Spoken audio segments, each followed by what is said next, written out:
justement, dans le chaudron de cette élection présidentielle, il vous souvient qu'il y a quelques jours seulement de cela, ou alors quelques heures, le président du parti, on va le dire, le mouvement pour la renaissance du Cameroun, a organisé un véritable méga meeting du côté de Paris, un meeting qui a soulevé ou alors rassemblé des foules immenses, non sans soulever de véritables controverses. On aura le temps d'en parler, mais d'abord, un tour à Paris par la magie des ondes avec ces images.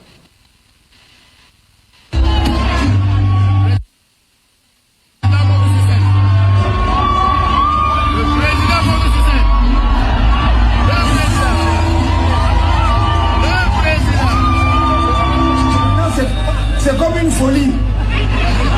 Même ceux qui avaient fait des études, y compris en venant ici, ils ont brûlé leur thèse, ils ont tout déchiré pour aller au quartier. Maintenant, c'est le droit du quartier qu'ils font sur le plateau.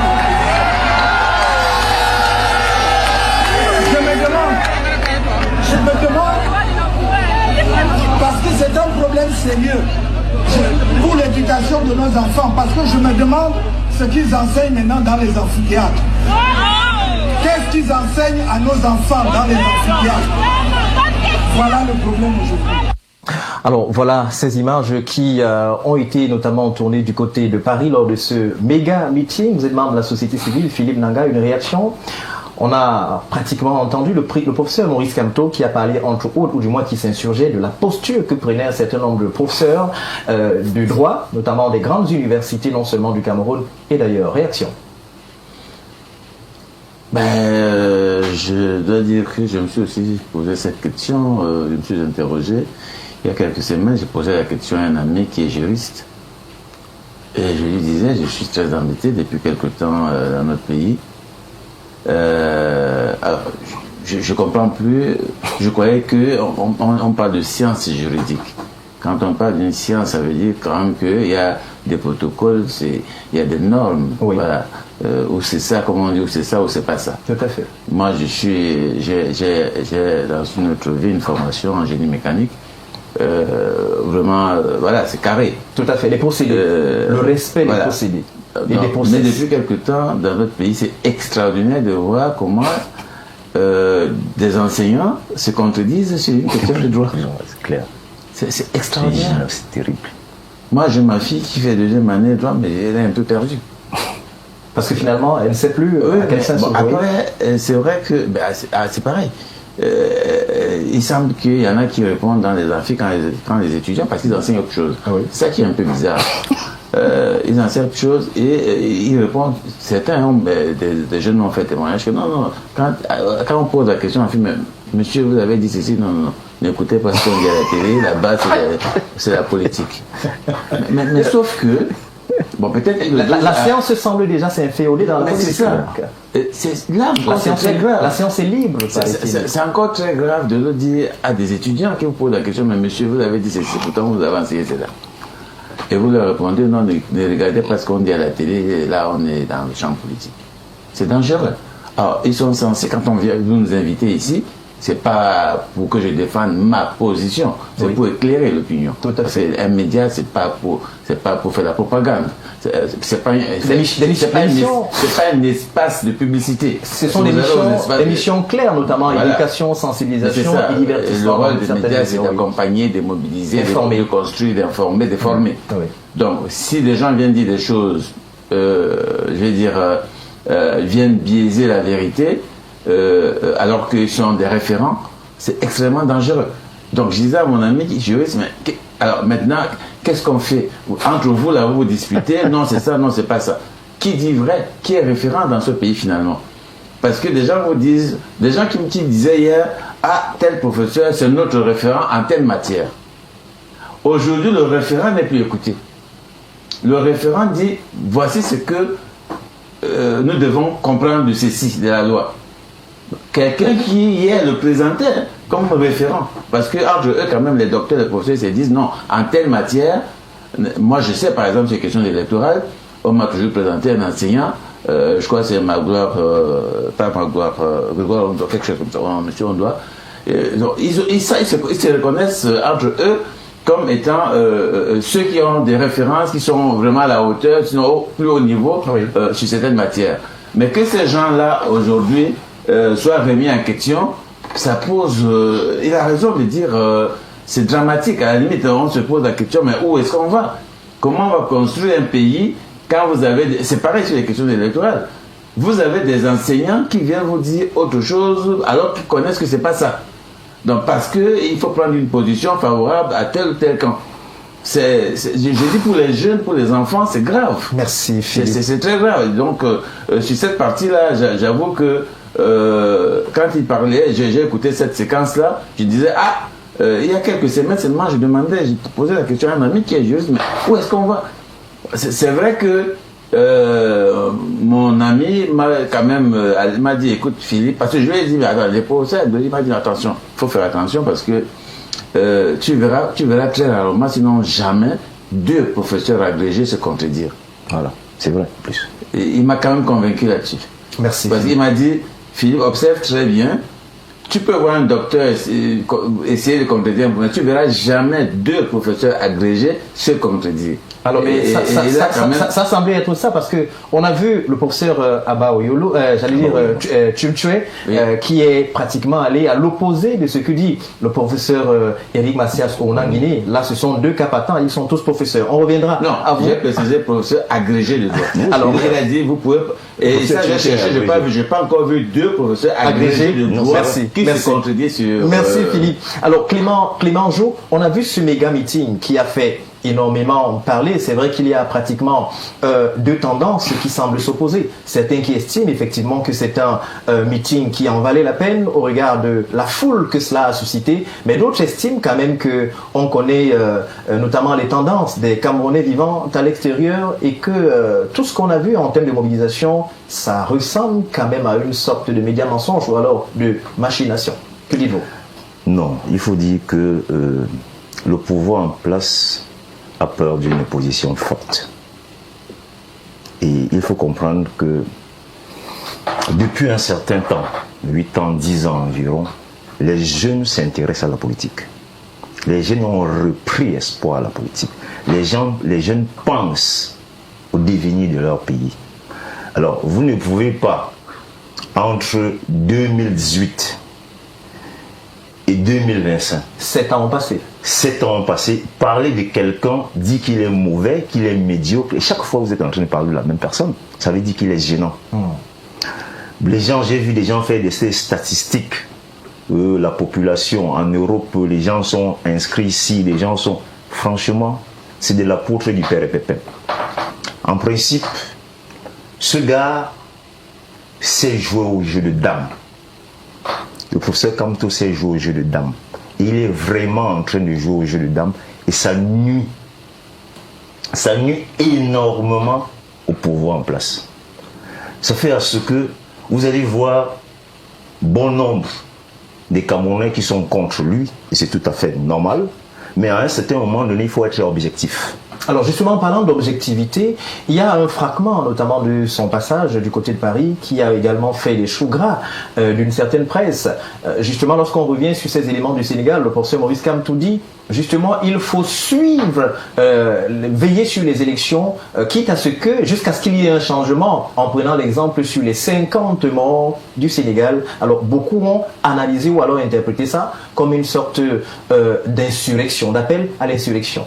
Non, c'est pas vrai, parce que s'il a pris l'exemple du Sénégal, le Sénégal a fait un travail en aval pendant longtemps. Sonko et son ami, ils ont fait un grand travail. Et quand le professeur est en train, il s'exprime de cette façon, c'est pour dire aux Camerounais, ne faites plus comme avant. C'est-à-dire, allez voter, surveillez vos votes jusqu'à la fin. Parce que je vais vous prendre un exemple simple. Nous avons certainement perdu les élections dans certaines circonscriptions. À l'époque, quand j'étais candidat, dans certaines circonscriptions dans ce pays. Mais nous avons vu que dans les circonscriptions où les acteurs politiques se sont impliqués du début jusqu'à la fin du processus, le pouvoir en place a perdu. Il faut le dire, il ne faut pas avoir peur de le dire. Alors, si on vous comprend bien, c'est cet appel, c'est notamment justement cet appel que fait le professeur Maurice Kamto. Chaque citoyen doit être formé à voter, à contrôler son vote jusqu'à la fin. Et en ce moment donné, on verra paquet Hachimi, le pouvoir en place va tricher. N'oubliez pas justement que dans les lignes du code électoral, c'est seul le procès verbal de l'ECAM qui fait foi. Vous nous en direz certainement plus dans les minutes qui suivront pour justement entériner ou alors vos propos ou pas. Alors, Arlette Ndiopoupa, vous avez très certainement, je sens que vous ne serez très certainement pas à l'aise d'évoquer ce sujet, mais c'est l'actualité, on en parle forcément. Est-ce qu'au vu de cette forte mobilisation qu'il y a eu du côté de Paris, on semble frémir un tout petit peu au sein du PCRN? Cela vous fait-il un peu peur? Malheureusement, le PCRN n'a pas le pouvoir. Nous aspirons à le conquérir, oui. Et le MRC aussi. Donc, vous avez simplement dit ce qui est. La campagne présidentielle a débuté et chaque candidat et chaque chapelle politique se prépare justement à prendre le pouvoir. Et le MRC a organisé un grand meeting du côté de Paris. Je pense qu'il suppose que c'était exceptionnel et je partage leur point de vue. Maintenant, nous aussi au PCRN, on se prépare à organiser différents types d'activités. D'ailleurs, nous, on a décidé depuis le début d'année, depuis notamment l'ouvrage Ce que j'ai vu de Cabral Libye, de faire des descentes sur le terrain, d'aller vers les populations, de discuter, d'échanger pour partager avec les Camerounais justement notre projet de société. Donc en fait, aujourd'hui, chaque acteur politique aura sa stratégie pour conquérir l'électorat, mais c'est justement cette démocratie-là qu'on souhaite au Cameroun. Alors parlant de cette démocratie, vous êtes en train d'effectuer un travail de terrain actuellement. Il y a également eu des analyses qui allaient pratiquement dans tous les sens, remarquant qu'un tel meeting peut se produire à l'extérieur du Cameroun, à l'étranger, mais pas forcément au Cameroun. Vous, au PCRN, qui avez quelquefois rencontré des difficultés, il y a des éléments ou encore des événements documentés qui montrent comment, à quelques endroits, vos meetings ont été interdits, parlant d'un bicéphalisme au sein de votre parti, et même lors de certains grands événements, les défilés de 11 février, entre autres, à certains endroits. Est-ce que ces éléments-là ne vous amènent quand même pas à fustiger le système en place en ce qui concerne cette envie de musellement des autres partis? Il est clair que le système de notre pays n'est pas un système qui est effectivement à la hauteur de nos aspirations et de nos espérances. L'aîné parlait tout à l'heure de la jeunesse qui s'engage. Et cette jeunesse qui s'engage fait face justement à toutes les difficultés que le régime met sur pied, notamment un régime qui est beaucoup plus liberticide. Vous savez que depuis 2015, on a des dispositions légales qui permettent d'interpeller des citoyens simplement parce qu'ils manifestent ou autre. Et le PCRN, malheureusement, a été victime de ce dysfonctionnement. On a malheureusement des personnes qui, dans le gouvernement, ont oublié effectivement le rôle républicain qu'ils ont et ils ont préféré jouer à un jeu malsain. Et jusqu'aujourd'hui encore, bien qu'on voit qu'il y a quand même, bien que nous ayons des décisions de justice qui nous donnent l'entière propriété du PCRN, on voit malheureusement encore certains sous-préfets refuser de nous accorder justement des manifestations, de nous permettre par exemple un simple défilé. Je peux vous rappeler que dans le Dja et Lobo ou bien dans la vallée d'une Thème, le 20 mai dernier, on nous a refusé de défiler. Il a été interdit au PCRN de défiler dans ces circonscriptions-là. Vous voyez à quel point aujourd'hui on veut simplement polariser le débat en essayant de montrer qu'il y a un seul parti au pouvoir qui existe et les autres partis politiques ne sont que ne sont pas représentés dans l'entièreté du territoire. Ce qui est complètement faux. C'est la démonstration et c'est le travail que nous faisons depuis des années. C'est de démontrer qu'aujourd'hui, le besoin de changement ne se retrouve pas seulement à Douala, Yaoundé, Bafoussam, mais il y a ce besoin de changement dans l'ensemble du territoire. Et les nombreuses tournées de l'honorable Cabral Libye lui ont démontré effectivement qu'il y a une soif de changement de la part de tous les citoyens, même des contrées les plus reculées. Mais également, là-bas, nous avons constaté aussi qu'il y a un certain nombre de dysfonctionnements. Le RDPC règne là-bas parfois en maître, ils sont seuls. Il faut donc qu'on aille dans ces localités-là, et c'est le travail que nous avons fait ces dernières années, essayer de nous implémenter un peu de partout. Et je tiens aussi à revenir un peu sur notre congrès que nous avons tenu, parce que vous avez évoqué la notion du bicéphalisme. Il faut préciser que c'est simplement des inventions, une fois de plus, du régime pour essayer de déstabiliser l'opposition camerounaise. Alors vous affirmez ce soir, pour ceux qui nous regardent, qu'il n'y a aucun bicéphalisme au sein du PCRN? Il n'y a pas de bicéphalisme à la tête du PCRN. Le seul et l'unique président du PCRN s'appelle l'honorable Cabral Libye. Et naturellement, les gens nous ont voulu nous empêcher d'organiser notre congrès justement à Kribi en 2023 parce qu'effectivement ils voulaient créer une sorte de suspense ou de mettre l'honorable Cabral Libye en difficulté en disant que oui, puisque son mandat arrivait en cours en 2024, il ne serait plus le président légitime du PCRN. Malheureusement, nous avons tenu notre congrès à Kola-Famba et l'une des choses sur lesquelles nous nous sommes tous accordés, c'est le prolongement justement de la présidence de l'honorable Cabral Libye. Donc il est bel et bien président du PCRN et ce n'est pas seulement nous qui l'avons décidé. Il faut rappeler que par 4 décisions de justice, nous avons eu gain de cause. Il faut le préciser, c'est pas nous qui avons décidé d'aller en justice, c'est M. Kona Robert qui a décidé d'aller en justice et le juge lui a dit que monsieur, vous n'avez pas raison. Aujourd'hui, l'honorable Cabral Libye est totalement serein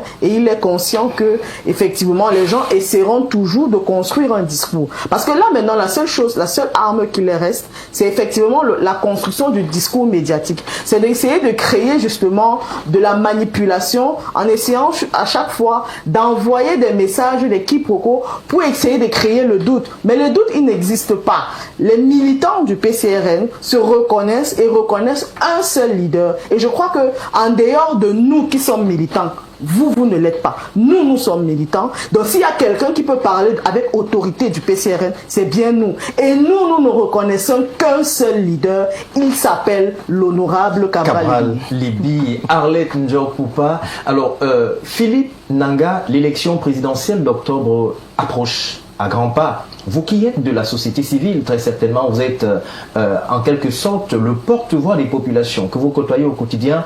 Quelles sont les grandes attentes des électeurs ou alors des populations pour 2025? Qu'est-ce qu'ils attendent du prochain président? Ils attendent du prochain président qu'il impulse véritablement le développement. Quand on fait l'état des lieux de notre pays, vous savez, il n'est pas du tout réduisant. On a des problèmes sur tous les aspects, dans tous les domaines de notre société. Si vous prenez les infrastructures, vous avez des soucis. L'électricité, c'est un souci, l'accès à l'eau, à l'éducation, à la santé, vous avez des problèmes partout. Si vous êtes journaliste, je suppose que vous sentez bien cela, vous le vivez aussi en côtoyant des gens partout. Donc les gens attendent d'avoir un président qui peut véritablement, puisque nous avons de la ressource. Vous savez, le Cameroun est une grosse contradiction. Vous avez un pays qui a de la ressource matérielle et physique. Nous sommes un pays, n'est-ce pas, à un très fort potentiel des intellectuels. Nous avons un niveau, n'est-ce pas, de population qui a accès à l'éducation qui est très fort, n'est-ce pas, en Afrique. Et donc, malheureusement, on ne peut pas comprendre qu'un pays qui a autant de richesses, que ce soit sous-sol, que ce soit des richesses humaines, soit dans une telle misère ambiante. Si vous parcourez le Cameroun, vous regardez notre société. Moi, j'ai l'opportunité à travers nos activités de sillonner les 10 régions du Cameroun. Je les connais au moins 50 départements de ce pays. J'ai déjà mis les pieds là-bas avec des activités, parler aux gens. Donc, si vous y allez, vous allez dans des coins où vous savez qu'il y a des coins où il n'y a pas du tout comment on appelle, il n'y a pas d'énergie déjà, et il n'y a pas de réseau, ni radio, télé, rien du tout. Dans notre pays, ça existe encore. Il y a beaucoup de localités comme ça où dès que vous arrivez là-bas, vous n'avez plus rien, vous n'avez plus accès à d'autres personnes du monde. Vous êtes déconnecté, n'est-ce pas, du reste du monde. Ça existe encore. Et c'est pas très loin. Si vous arrivez à Ebolova, à 30 km d'Ebolova, vous allez vous retrouver déconnecté. Si vous allez à l'est, alors c'est catastrophe à l'est. Il y a plein d'endroits comme ça, il n'y a pas du tout de connexion, il n'y a pas de route. Même ici à Douala, vous savez que pour aller dans une commune, n'est-ce pas, de la Sénégal-Maritime, nous sommes dans la région du littoral. Pour aller en Dôme, dans la Sénégal-Maritime, vous devez passer par la région du centre. Hein? Donc vous traversez une autre région pour rentrer dans un département du littoral. Tout simplement parce qu'il n'y a pas d'infrastructure routière, n'est-ce pas, vous permettant d'y aller facilement en restant dans la même région. Tout à fait. C'est pareil, vous êtes au sud, vous voulez aller à Krivi, qui est dans la région du sud, vous devez passer deux régions. Tout à fait. Le centre, le d'abord. littoral, pour partir dans le sud. C'est scandaleux de vivre ça. Alors ça date des années, donc des indépendants depuis, on n'a pas réglé 80 km pour arriver dans l'Oncam. Il n'y a toujours pas de route pour arriver ici dans l'Oncam, c'est 80 km. Alors, ça date. Donc, et si vous arrivez dans l'Oncam, il y a des localités là-bas où pour y arriver, vous devez passer par la région de l'Ouest. Alors, vous permettez, Philippe Nanga, en revenant sur ce portrait, rappelons que nous avons également en visio Raoul Gabriel Jankokussi, qui est diplomate et d'ailleurs directeur de publication de plusieurs journaux et même d'organes de presse. Il suit justement, il est également invité à cette émission. Raoul Gabriel Jankokussi, bonsoir. Bonsoir Xavier Raoul Elan, bonsoir à tous les co-panélistes. Plaisir pour moi d'être invité ce soir dans la prestigieuse chaîne Balafon TV. Et j'espère que ma petite contribution permettra d'éclairer l'opinion sur des sujets aussi pointus que ceux que vous avez choisis ce soir.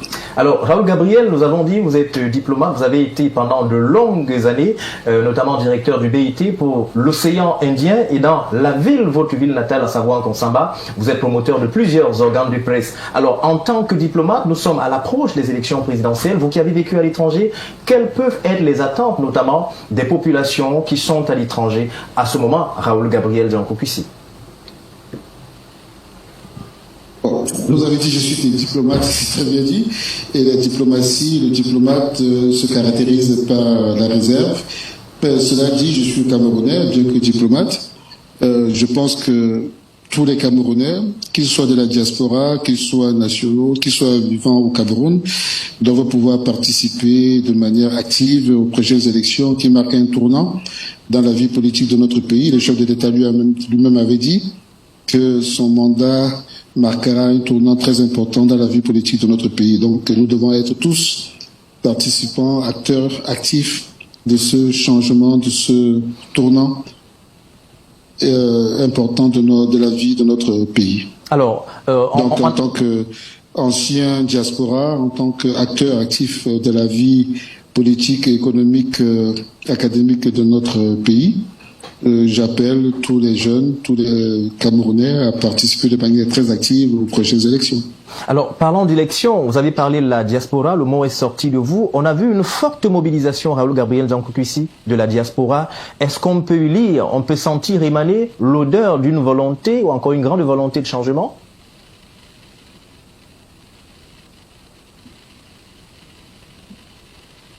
Volonté de changement, en tout cas, volonté de participation.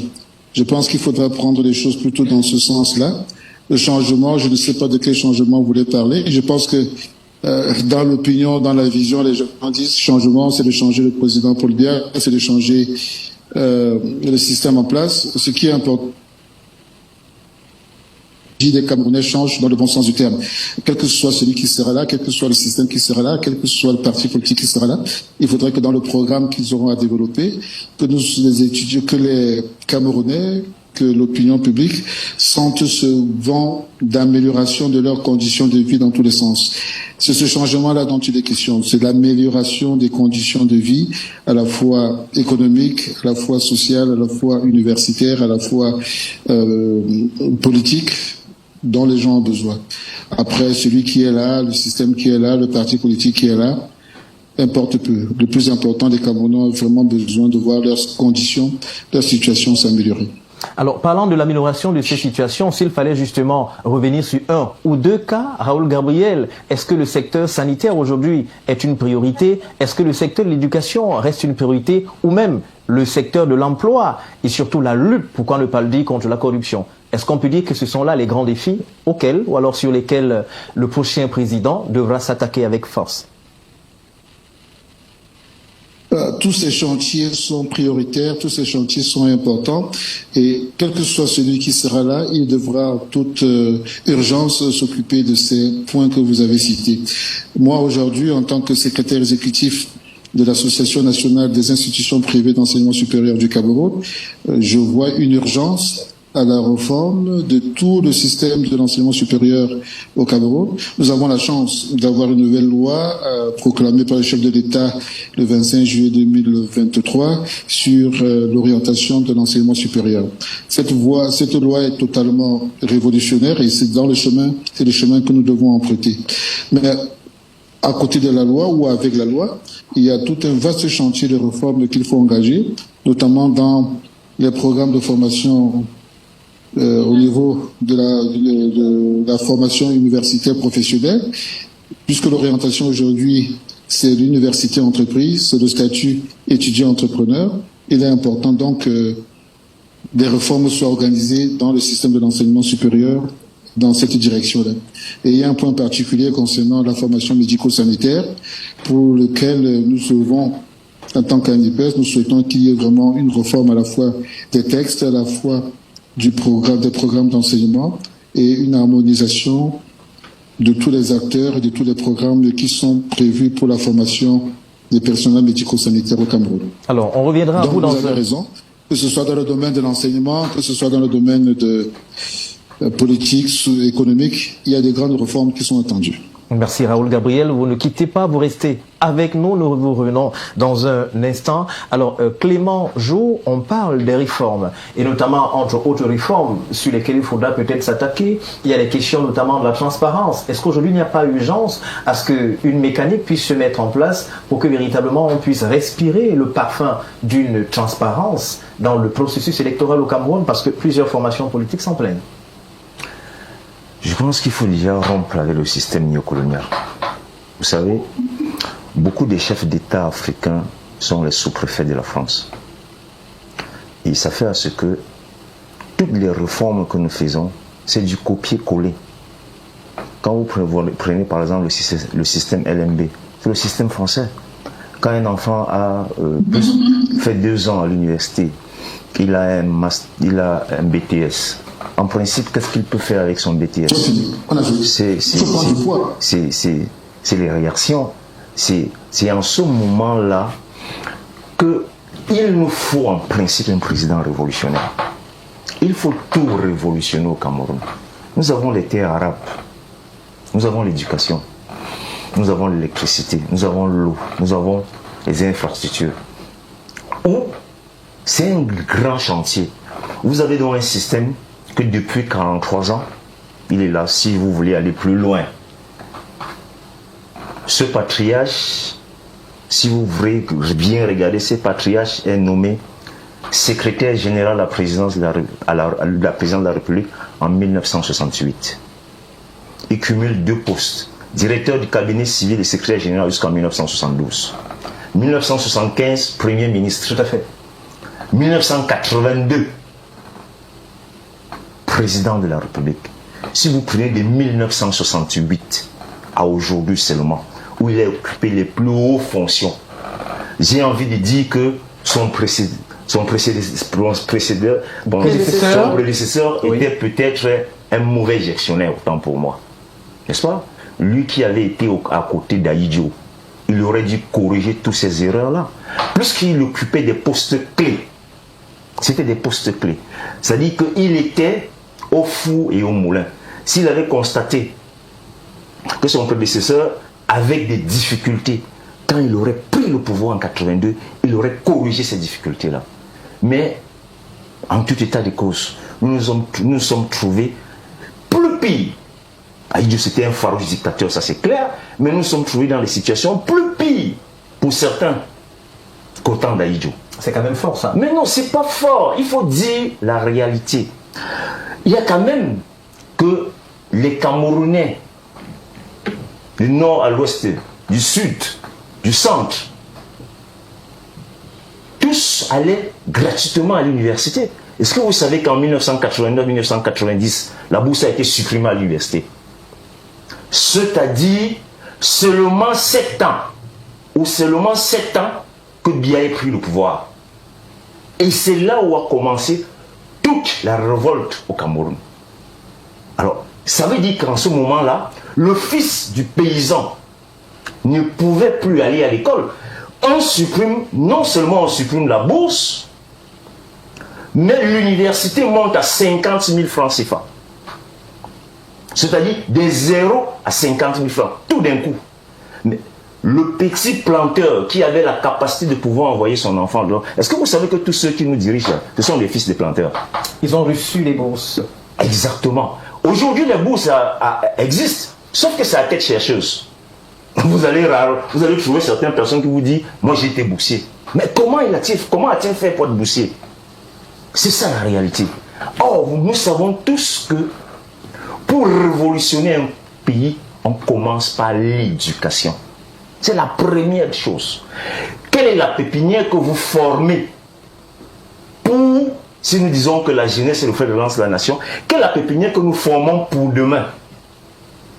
Vous constatez avec moi que même dans une université, vous constatez que bon nombre de professeurs d'université disent nous formons des enfants pour rien. Nous avons donc hérité d'un système jacobin où on apprend aux enfants rien que de la bureaucratie. Est-ce que nous avons besoin de la bureaucratie si nous voulons le développer? Mao, pour développer la Chine, il a fallu 3 personnes pour développer la Chine. Et vous, dans le plan économique, nous étions en égalité parfaite avec la Chine. Et aujourd'hui, où en sommes-nous aujourd'hui? Nous ne pouvons pas être dans un pays où les jeunes diplômés ont hérité des motos-taxis. C'est grave. Est-ce que le chef d'État a entériné ça en faisant un discours lors de l'inauguration de la première PR du pont du Vouri? Il a entériné ça. Aujourd'hui, vous comprenez que quelqu'un vous dit qu'il est mototaximan, il vous dit non, mais le président de la République a reconnu notre métier. Est-ce que vous vous rendez compte? Alors que le Cameroun est censé être la locomotive de l'Afrique centrale. Mais attends, nous sommes à la traîne. Nous sommes à la traîne à tous les niveaux. Le système éducatif, vous prenez vous envoyez votre enfant à l'étranger avec un bac, il arrive là-bas, on l'envoie se recycler. C'est-à-dire qu'il n'entre pas à l'université tout de suite. Ça veut dire qu'on doute. On doute de notre capacité, de notre éducation. Alors, mais justement, si vous parlez de ce doute, il y a quand même des faits qui montrent que la plupart du temps, lorsque les Camerounais qui ont suivi ce système éducatif se retrouvent à l'étranger, ils caracolent quand même parmi les meilleurs. Est-ce que sous le rapport de ces différents éléments-là, il ne faudrait peut-être pas mettre un peu l'eau dans le moulin? Il y a beaucoup de Camerounais qui, sur le plan intellectuel ou encore qui brillent évidemment dans les grandes universités du monde. Ça, je ne dis pas non. Mais je dis que quand vous arrivez à l'étranger avec un bac camerounais, vous allez vous recycler avant d'aller à l'université. Quelqu'un disait que quand vous êtes né en Afrique... Vous sortez par là? Non, quelqu'un disait que quand vous êtes né en Afrique, la vie vaut même 2-0. Il faut d'abord égaliser ces 2-0-là avant de commencer le match. Exactement. Alors nous sommes donc dans ce carcan-là. Il faut que les Camerounais se battent. Et Dieu seul sait que nous vivons pratiquement à 80% dans ce pays dans l'informel. Est-ce que vous vous rendez compte? Merci. Merci. C'est suivi Clément Jou. Alors, Arlette Ndjokopa, parlant de ces défis, notamment qui incombent au futur président de la République et à la notion d'unité nationale, parce que justement, lorsqu'on regarde du côté du nord-ouest et du sud-ouest, ce n'est pas totalement ça. On se dit que c'est peut-être une urgence d'abord de réunifier tous les Camerounais, de faire cesser notamment la guerre de ce côté-là, faire en sorte que chaque Camerounais puisse notamment revivre dans sa localité et participer au vote. Est-ce qu'au sein du PCRN, c'est un schéma que vous avez pensé? Vous avez imaginé ce schéma? Naturellement que nous l'avons imaginé, mais je voudrais revenir déjà à votre question sur le profil qu'on aimerait avoir du futur président, en fait. Parce que lorsqu'on parle de changement à la tête du pays, il faut justement que chaque Camerounais ait un profil assez clair de celui qui veut. L'Église catholique en a dressé une sorte de portrait robot. Il doit être jeune, c'est-à-dire avoir la capacité de faire le tour du Cameroun. Est-ce que vous répondez à ces critères? Je ne sais pas. Il doit justement être proche de ses populations. Il doit justement être proactif, entre autres. Bref, le portrait robot, il est connu. Ça, c'est le profil de l'Église catholique. Vous avez demandé aux musulmans ce qu'ils veulent aussi. Donc, en réalité, vous savez, le prochain président, effectivement, doit être rassembleur. Oui. C'est une nécessité, vu les différentes crises que nous avons passées, et vu notamment aussi la longévité du président qui a créé des barons dans ce pays. Des petits présidents. En fait, qui sont devenus des dangers en fait pour la République du Cameroun. Parce qu'aujourd'hui, ils roulent beaucoup plus pour en fait se maintenir, se reproduire et laisser leur génération, leurs enfants prendre le pouvoir. C'est ce qu'on note par exemple dans les écoles, avec donc, les noms des pères qui se retrouvent dans les grandes écoles qui viendront peut-être plus tard prendre le commandement. Oui, donc le prochain président devra pouvoir rassembler tous les Camerounais, rassembler nos cœurs, parce que nous avons un cœur meurtri. Nous avons des générations qui sont frustrées, nous avons des générations qui sont dépitées, nous avons des générations même qui sont dépassées. Parce que pratiquement 42 ans au pouvoir, c'est 4 générations que vous brûlez. Si vous prenez un peu des pays comme l'Angleterre, la France, vous voyez que en 40 ans, ils ont eu 4 types de dirigeants. Quand je parle de dirigeants, je parle du président de la République, je parle des députés, je parle des membres du gouvernement. Donc on a pratiquement 4 générations. On a même 4 générations de directeurs généraux. Parce qu'au Cameroun, aujourd'hui, les directeurs généraux sont abandonnés à leur poste, qu'ils soient performants ou pas.